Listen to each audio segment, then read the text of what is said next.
Yeah, you know who it is, and for those of you who don't, I'm Cytonius, the opposite of the phoniest! From Speak Geek Unlimited. And I grew up collecting comics in the 90s. We're talking bass fishing up in the station club. Ultraverse on sale today. Comic book store. Let's go. They couldn't be there in 38 for the launch of that Super Guy, or in 62 for the launch of that Spider Guy, but they can be there now for the birth of the Ultraverse. Line! That way!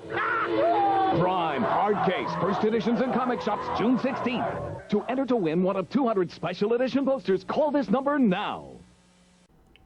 So, I want to address a couple of things. First, my neighborhood or my hair didn't look anything like that. And second, was those dudes supposed to be teenagers? Because they look about 25. Anyway, the 90s era of comics was defined by exaggerated physiques, edgy and morally gray superheroes, and the speculator boom of comic book collectors. Around this time, comic book sales were at the height of its popularity, with titles like Jim Lee's X-Men #1, Todd McFarlane's Spawn, and The Death of Superman selling millions of copies. But I feel like there's one magazine from this era that doesn't get the shine or recognition it deserves for its impact and contributions to comic book culture. Before superheroes and comic books burst into the mainstream, and YouTube channels like the one you're watching now, it was very difficult to find in-depth articles and content on comics and superheroes. Before Wizard magazine dropped its first issue in July 1991, the only other publications that focused on comic book journalism was the Wisconsin-based Comic Buyer's Guide and the Seattle-based Comics Journal.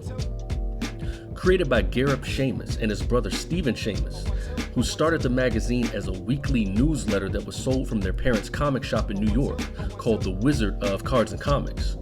Wizard magazine changed comic book and geek journalism from niche newsletters and local publications to a mainstream magazine that at one point sold hundreds of thousands of issues a month and was sold in over 70 countries.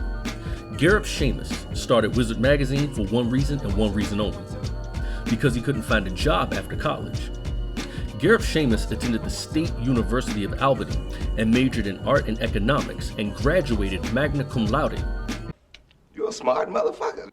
The Shamus brothers, along with Wizard co-founder Pat McCullum, who also acted as editor-in-chief, created a magazine that not only spoke to comic fans, who at the time was a mostly ignored and underappreciated demographic, but they also set the standard for a lot of what's being done with comic book and geek journalism today.